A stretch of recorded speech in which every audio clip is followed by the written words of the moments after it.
Vous entendez? Il y a 2000 ans, ça s'est peut-être passé comme cela.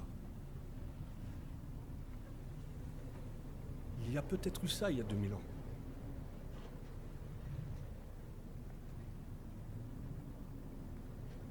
Et je pense même que ça devait être encore plus explosif que ça. Merci beaucoup, merci les jeunes, merci pour cela.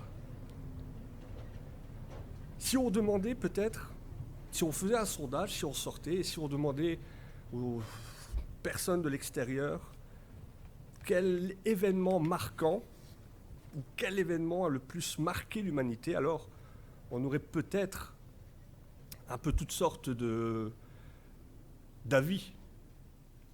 Certains diraient c'est le jour où l'homme a inventé, où il a pu maîtriser le feu. D'autres, peut-être, auraient dit c'est l'âge du fer. D'autres, le jour où Neil Armstrong a mis le pied sur la Lune. Pour nous, chrétiens, nous sommes persuadés que le moment le plus marquant de l'humanité, ça a été le jour où Christ a marché sur la terre. Je me rappelle, mon frère Alain, une fois, avait pris ce sujet comme présidence. Le jour le plus important n'est pas le jour où on a marché sur la Lune, mais celui où Jésus est venu marcher sur la terre. Christ a fait son premier pas. Et notre frère Guy Mailleux, dimanche dernier, nous l'a rappelé. Lorsque, en tant que chrétien, on se dit, mais le moment le plus important, c'est Noël. Et même les non-croyants fêtent Noël. Le village est décoré, les églises sont décorées, les maisons sont décorées, les cadeaux sont préparés longtemps à l'avance. Il nous a rappelé que le festin est un moment important. Et à côté de cela, le jour de l'Ascension, le jour de Pâques, le jour de la Pentecôte, passe presque inaperçu. On est juste content, on se dit c'est un long week-end, on va pouvoir aller à gauche, à droite, à la mer, à la montagne. Et tant mieux, hein. Je ne reproche absolument pas aux frères et aux sœurs de profiter de ce beau et ce long week-end. Mais c'est vrai que ce temps passe complètement inaperçu. Alors que nous sommes dans le temps de la grâce.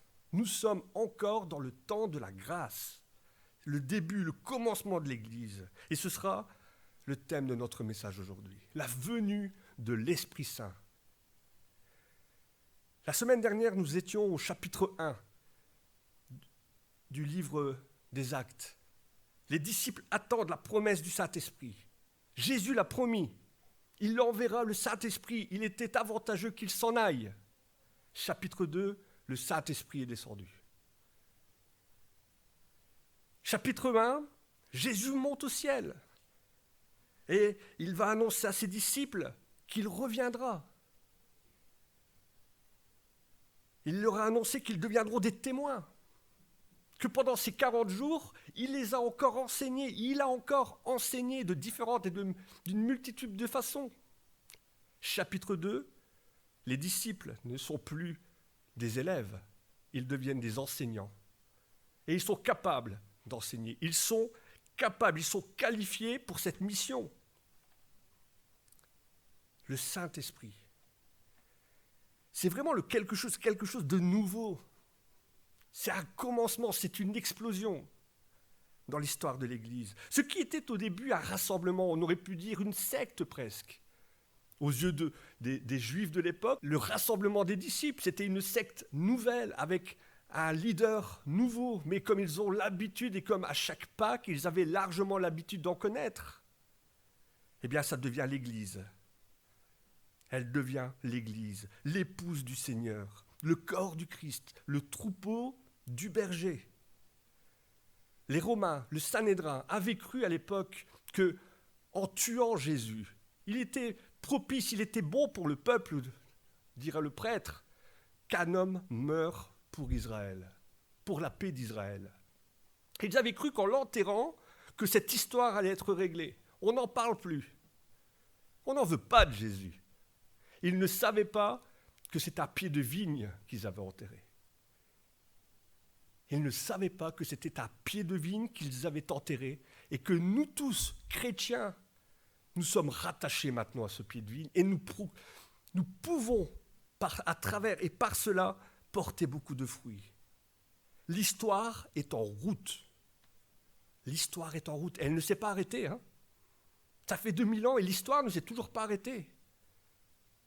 Elle est encore inachevée. Elle sera complètement achevée le jour où il reviendra. Mais l'histoire est en route. Colossiens 1,18, il est la tête de l'Église. Il est le commencement, il est le premier-né d'entre les morts afin d'être en tout le premier. Et nous allons relire ensemble ce moment extraordinaire de la Pentecôte que nous trouvons dans le livre des Actes, Actes 2, 1 à 13. Acte 2, 1 à 13. La venue de l'Esprit Saint. Quand le jour de la Pentecôte arriva, les croyants étaient réunis tous ensemble au même endroit. Tout à coup, un bruit vient du ciel, comme si un vent violent se mettait à souffler. Il remplit toute la maison où ils étaient assis. Ils virent alors apparaître des langues pareilles à des flammes de feu. Et elles se séparèrent, et elles se posèrent une à une sur chacun d'eux. Ils furent tous remplis du Saint-Esprit et se mirent à parler d'autres langues, selon ce que l'Esprit leur donnait d'exprimer. À Jérusalem vivaient les Juifs pieux, venus de tous les pays du monde. Quand ce bruit se fit entendre, ils s'assemblèrent en foule. Ils étaient tous profondément surpris. Et chacun d'eux entendait les croyants parler dans sa propre langue. Ils étaient remplis d'étonnement et d'admiration et disaient « Ces gens qui parlent, ne sont-ils pas les Galiléens ? Comment se fait-il que chacun de nous les entende parler dans sa langue maternelle ?» Parmi nous, il y en a qui venaient du pays de Parthe, Médie, d'Éliam. Il y avait les habitants de Mésopotamie, de Judée, de Cappadoce, du Pont, de la province d'Asie, de Phrygie, de Pamphylie, d'Égypte, de la région de Cyrène en Libye. Il y en a qui sont venus de Rome, de Grèce, d'Arabie. Certains sont nés juifs, d'autres se sont convertis à la religion juive. Pourtant, nous les entendons parler dans nos diverses langues des grandes œuvres de Dieu. Ils étaient tous remplis d'étonnement et ne savaient que penser. Ils se disaient les uns aux autres, « Qu'est-ce que cela signifie ?» Mais d'autres se moquaient des croyants en disant, « Ils sont complètement ivres. » Avant peut-être de rentrer dans le texte que nous avons lu, une petite remarque sur l'Esprit Saint. Dans nos vies, quelle œuvre merveilleuse, quel partenaire merveilleux pour la vie du chrétien. Nous l'avons déjà dit il y a 2 semaines de cela. Il intercède pour nous par des soupirs inexprimables. Lorsque je ne sais pas prier, lorsque dans ma vie spirituelle, j'ai l'impression que ma prière elle a même du mal à dépasser le plafond, eh bien l'Esprit Saint intercède pour moi. Il nous met tous d'accord aussi sur qui a écrit la Bible. Parfois, nous nous prenons la tête en nous disant « Mais est-ce Paul qui a écrit le livre d'Hébreux ? Est-ce Luc ? Qui a écrit le livre des Actes ? Luc ? Paul ou Luc ? Celui qui a écrit l'Apocalypse, est-ce bien Jean, le disciple, ou un autre Jean ? Non. Il s'agit de l'Esprit Saint. 2 Timothée 3,16, toute écriture est inspirée de Dieu. Elle est utile pour enseigner, pour convaincre, corriger, instruire dans la justice, afin que l'homme de Dieu soit équipé et formé pour toute œuvre bonne. L'Esprit Saint. Lorsque nous sommes à la chair, ou même lorsque nous parlons à l'extérieur, pas forcément celui qui se trouve devant, lorsque je parle à l'extérieur de Dieu, c'est l'Esprit Saint qui parle à ma place. Pas de fausse modestie, c'est l'Esprit Saint qui parle à ma place. 2 Pierre 1, 21, ce n'est pas une volonté d'homme qu'une prophétie a jamais été apportée, c'est poussé par le Saint-Esprit que les hommes ont parlé de la part de Dieu. Lorsque vous parlez de la part de Dieu, vous êtes poussé par l'Esprit Saint. Par moments, on peut se dire, je suis qu'un enfant, je ne sais pas parler de Dieu. Non, c'est l'Esprit Saint qui parle pour nous. Jérémie, le prophète Jérémie 1,9, je ne sais pas parler car je suis un enfant, dit-il. L'Éternel touche à ma bouche et me dit, voici, je mets mes paroles dans ta bouche. C'est l'Esprit Saint. lorsqu'on est accusé, lorsqu'on est conduit devant des juges pour notre foi, comment allons-nous nous défendre? Quels mots allons-nous utiliser pour nous défendre? C'est l'Esprit Saint qui intercède et qui nous défend. Marc 13, 11. Ne vous inquiétez pas à l'avance de ce que vous aurez à dire, mais dites ce qui vous sera donné de dire à l'heure même, car ce n'est pas vous qui parlerez, c'est l'Esprit Saint. L'Esprit Saint. On peut se dire, mais l'Esprit Saint, c'est une invention purement du Nouveau Testament. Non. De l'éternité, Dieu avait déjà promis que nous serions accompagnés par son Saint-Esprit. Ézéchiel 11, 19, je leur donnerai un cœur nouveau, nous dit le prophète. Je leur mettrai un esprit nouveau, j'ôterai leur cœur de pierre pour leur mettre un cœur de chair. Ce Saint-Esprit vit en moi, vit en nous. Ce n'est plus nous qui vivons, c'est Jésus-Christ. Comment cela est possible? À travers l'Esprit Saint. Jean-Baptiste l'a prophétisé aussi. C'est ce prophète qui fera la liaison entre l'Ancien et le Nouveau Testament. Jean-Baptiste va dire, moi je baptise d'eau, mais voilà celui qui arrive, il est plus grand que moi. Et lui vous baptisera par l'Esprit et par le feu. Le Paraclet, le Consolateur, tellement de qualificatifs. Et là encore, j'ouvre une parenthèse. Lorsque l'on dit un autre consolateur, il ne s'agit pas de quelqu'un de différent. On pourrait presque dire c'est un autre Jésus. C'est la troisième personne de la Trinité. Dieu s'est manifesté comme étant notre Père. Il nous a parlé à travers son Fils et il vit en nous par son Esprit. Ce n'est pas le lien qui nous conduit à Dieu, ce n'est pas un lien qui nous relie à Dieu, c'est Dieu lui-même qui habite en nous. Il est avec nous, aujourd'hui par son esprit, pas différent, mais identique. À l'époque de la tour de Babel, vous connaissez cette histoire. Hein? À l'époque de la tour de Babel, Dieu va séparer les hommes, il va les confondre parce que leurs pensées étaient mauvaises. Ils voulaient s'élever d'une manière tellement horrible que Dieu va les séparer. Ils ne seront plus capables de se comprendre. Eh bien, à la Pentecôte, Dieu va réunir tout le monde dans un seul corps, un seul cœur, un même esprit, un même cœur, une même pensée.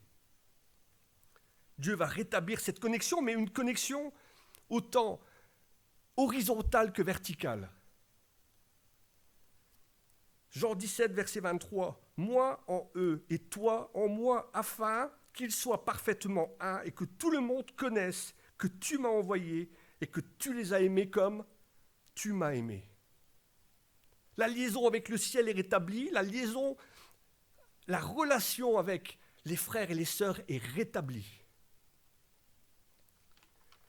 Et là, vous remarquerez la grande absurdité.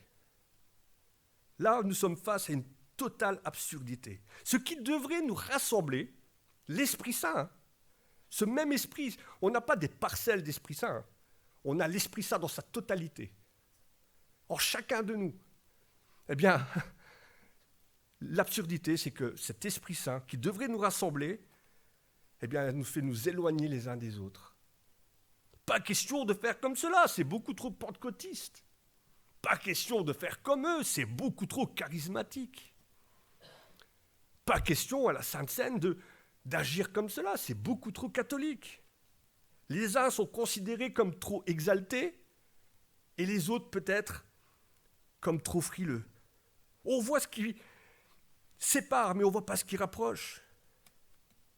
On croit que notre façon de voir, c'est la meilleure. Et qu'à nous seuls, quelque part, on serait capable de faire avancer le royaume de Dieu, avancer l'évangile.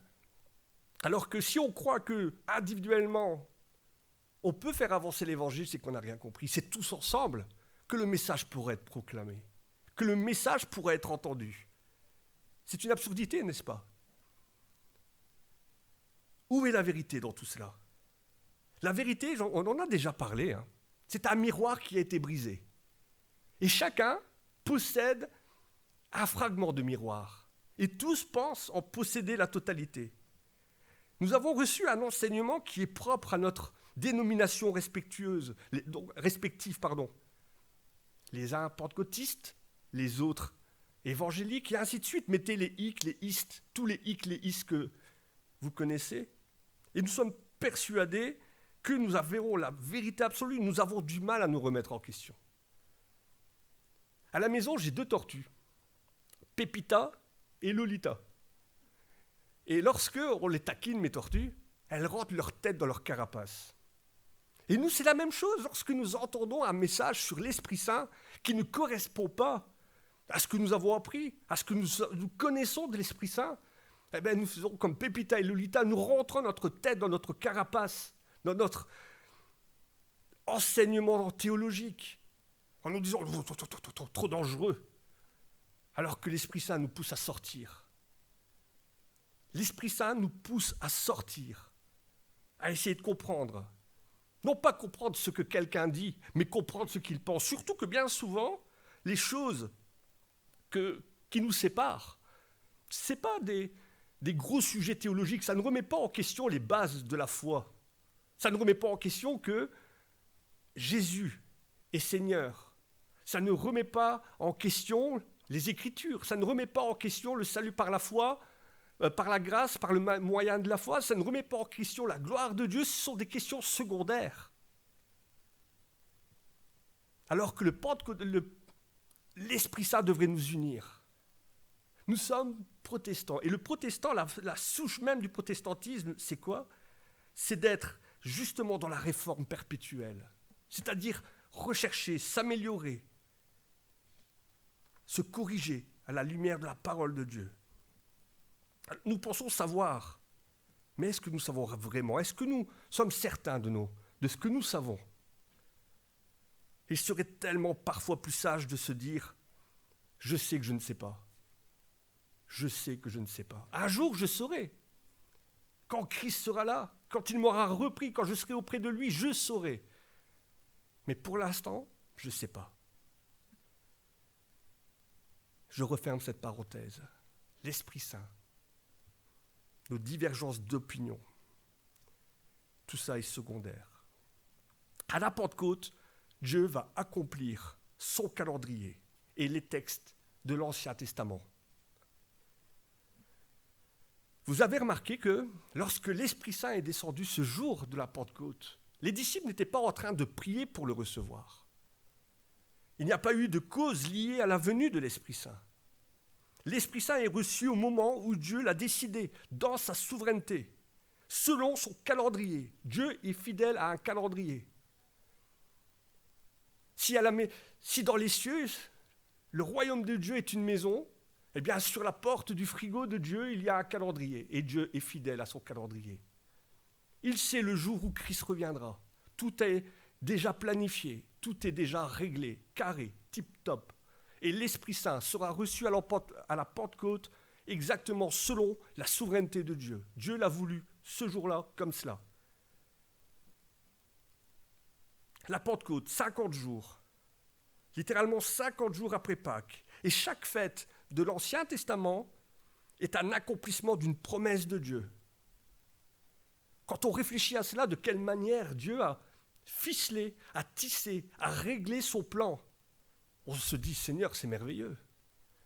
La fête de Pâques, le sacrifice de l'agneau, vous connaissez, hein? À Pâques, le peuple sacrifiait un agneau. Eh bien, la mort de Jésus, c'est quoi? C'est l'agneau parfait, le sacrifice parfait. 1 Corinthiens 5, 7, Christ, notre Pâques, a été immolé. Le lendemain de Pâques, les fêtes des pains sans levain, fête des prémices, le lendemain de Pâques. Eh bien, de la même manière, c'est la résurrection de Jésus pour nous, le lendemain de Pâques. Prémices de ceux qui sont morts. La fête des prémices de l'Ancien Testament, c'est pour nous, avec la résurrection de Jésus, c'est les prémices. 1 Corinthiens 15, 20, Christ est ressuscité des morts. Il est le premier de ceux qui sont morts. Et la Pentecôte, 50 jours après le dimanche de Pâques, c'est la fête des moissons. J'ai des amis israéliens et je leur ai dit samedi avant de partir, je leur ai dit bonne fête. Vous fêtez, c'est la fête des moissons. Ils m'ont dit oui, c'est la fête des moissons. Eh bien, C'est quoi les moissons pour nous? Acte 2, 41. Après avoir entendu le témoignage de Pierre, 3000 âmes furent baptisées ce jour-là. C'est les premières moissons de chrétiens, offertes à Dieu, la fête des moissons. La moisson est bonne. 3000 âmes converties, 3000 âmes qui se sont données à Dieu. Dieu est fidèle à son calendrier. Alors, on a entendu, on a vu des flammes tout à l'heure. Et c'est vrai que le baptême du Saint-Esprit, ce jour-là, l'auteur du livre des Actes souligne toute cette série d'événements spectaculaires, voire même surnaturels. L'auteur utilise des images pour les décrire. C'est comme ou c'est semblable, selon les traductions que vous avez dans vos livres. C'est comme ou c'est semblable. Il ne sait pas à quoi ça ressemble. Alors, je doute qu'il s'agisse réellement de vraies flammes. Il nous dit d'ailleurs que ça ressemblait à des langues de feu. Ce n'est pas un changement climatique. Il utilise des mots pour décrire ce baptême de l'Esprit Saint. Baptême qui n'est pas forcément toujours accompagné par des signes miraculeux. Lorsque le jour où j'ai pris mon baptême, pas eu de flamme, pas eu de choses surnaturelles. Ou peut-être aussi, comment un pécheur tel que moi a-t-il pu être choisi et appelé enfant de Dieu? Ah, ça c'est quand même spectaculaire pour moi. Le baptême du Saint-Esprit, c'est l'acte par lequel Christ fait de nous sa demeure. Nous avons tous été baptisés par ce Saint-Esprit. 1 Corinthiens 12, 13, nous avons tous été baptisés dans un seul esprit pour former un seul corps, soit juif, soit grec, soit esclave, soit libre. Et nous avons tous été abreuvés d'un seul et même esprit. Et là, souvent, c'est une divergence d'opinion que nous pouvons avoir sur le baptême de l'esprit. C'est un acte qui est unique, qui ne doit pas être renouvelé. Souvent, dans nos prières, nous disons « Seigneur, fais descendre ton esprit sur moi ». Mais non, il est déjà descendu. Nous l'avons déjà reçu. Et souvent, nous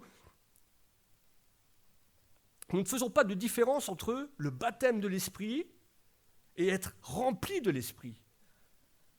On ne fait pas cette différence entre être baptisé de l'esprit et être rempli de l'esprit.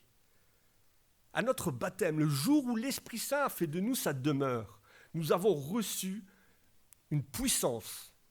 Et être rempli de l'Esprit, c'est quoi? C'est utiliser cette puissance. Bon, on m'a déjà posé la question, as-tu été baptisé du Saint-Esprit? Bien sûr. Et t'as ressenti quoi? J'ai senti c'est la vie de Jésus en moi. Et les gens continuent à dire, est-ce que... bien sûr, si tu es chrétien, c'est que tu as reçu l'Esprit. Après, entre recevoir et utiliser, il y a une différence. Pour l'utiliser, je dois être rempli de l'Esprit. C'est comme si à notre baptême, on recevait une belle voiture. La voiture de vos rêves. Pour moi, ce serait une Porsche Cayenne. Si vous ne savez pas trop, pour mon anniversaire, m'acheter la Porsche Cayenne. Eh bien, recevoir la voiture, c'est quelque chose. Mais maintenant, je dois monter à bord. Je dois comprendre son fonctionnement. Je dois étudier son manuel. Je dois m'en servir. En Israël, il y a 2 mers. Il y a la mer de Galilée et il y a la mer morte. La mer de Galilée, c'est la vie. C'est beaucoup de poissons. C'est des berges fleurissantes. La mer morte, il n'y a rien. C'est mort. C'est mort. Même autour, c'est mort. Pourtant, les deux sont abreuvés par le Jourdain. C'est quoi? Comment ça se fait que d'un côté c'est vivant et de l'autre côté c'est mort? Parce que, à cause de la chaleur, à la mer morte, les eaux s'évaporent. Elles stagnent. La mer de Galilée, elle reçoit la vie et elle distribue la vie. Et dans nos vies, c'est la même chose. Je ne suis pas appelé à être un lac qui stagne. Si dans ma vie, l'Esprit Saint stagne, ça va s'évaporer. Ça va s'évaporer. Et ma vie, elle sera morte quelque part. L'Esprit Saint, il pourra s'éteindre quelque part. Alors que porter la vie, porter l'Esprit, c'est porter des fruits. Les fruits de l'Esprit, c'est quoi? C'est l'amour, la joie, la paix, la patience, la bonté, la bénignité, la fidélité, la douceur, la tempérance. et tellement d'autres choses encore. Je dois être un porteur de vie, je dois la distribuer, la vie. Je ne dois pas la stagner, je ne dois pas stagner. Je dois expérimenter cette puissance en moi. Verset 25, si nous vivons par l'Esprit, nous devons aussi marcher par l'Esprit. Et c'est ça qui est merveilleux. Je dois arroser les gens. Je dois arroser autour de moi. Je dois être une source, une bénédiction pour les autres. Je dois distribuer la vie aux autres. Encore un autre sujet qui a fait couler beaucoup d'encre. Le parler en langue. Ah, ça en fait couler beaucoup d'encre. Le parler en langue. Il me semble pourtant que dans ce texte, il n'y a pas d'ambiguïté à avoir. Parce que les langues qui ont été parlées ce jour-là, le jour de la Pentecôte, sont des langues existantes. Ce ne sont pas des langues d'extase, mais un parler bien connu. Alors le parler en langue, souvent, on l'associe au baptême du Saint-Esprit. As-tu été baptisé par le Saint-Esprit? As-tu reçu le parler en langue? Et tellement de gens sont à la recherche de ça. J'ai envie de parler en langue, j'ai envie d'expérimenter cela, alors qu'il y a quand même tellement d'autres choses à rechercher, plus activement encore. On aimerait avoir à choisir, si je pouvais choisir un don, le don de guérison, ou transformer l'eau en vin. Je pense que je préférais ça. Mais blague à part, il y a tellement d'autres choses à rechercher. Éphésiens 5, 19 à 21. Entraînez-vous par des psaumes, par des hymnes, par des cantiques spirituels, chantant, célébrant de tout votre cœur les louanges du Seigneur. Rendez continuellement grâce pour toute autre chose. À Dieu le Père, au nom de notre Seigneur Jésus-Christ, vous soumettant les uns aux autres dans la crainte de Christ.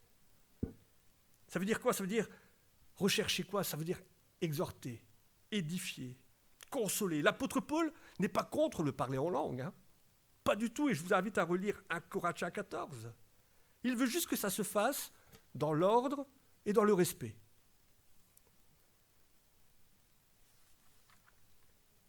Mais est-ce que c'est quelque chose qu'il faut rechercher? Est-ce que c'est quelque chose qu'il faut rechercher à tout prix? Et ces signes, tous ces signes spectaculaires, ne sont pas là pour nous glorifier quelque part. Je ne dois pas rechercher des dons, cette puissance par rapport à moi, pas du tout. Elles ont eu l'effet escompté. Pourquoi? Parce que ce jour-là, ça va attirer l'attention de la foule. Et cette foule, elle va se diriger vers les apôtres. On est à Jérusalem. Jérusalem est remplie de pèlerins, de toute l'Asie, de Phrygie, de Cappadoce. Et on a lu cela. Et ils vont entendre parler des merveilles de Dieu à travers ce don des langues. À travers ce don des langues. Ce ne sont pas les disciples, ce jour-là, qui ont convaincu. Mais c'est l'Esprit Saint qui va agir entre eux, en eux. Parfois, je me dis, j'ai envie de... Et je croyais sincèrement aujourd'hui, je croyais que j'allais avoir des collègues qui allaient venir. Elle m'avait dit, t'inquiète pas, on sera là. Mais c'est pas grave. Mais l'idée, c'est quoi? C'est pas moi qui convainc. C'est pas une méthode qu'on peut avoir pour nos cultes. Ce ne sont pas de la stratégie. C'est pas du marketing que l'on fait. C'est l'Esprit Saint qui fait ce don, qui est capable de convaincre.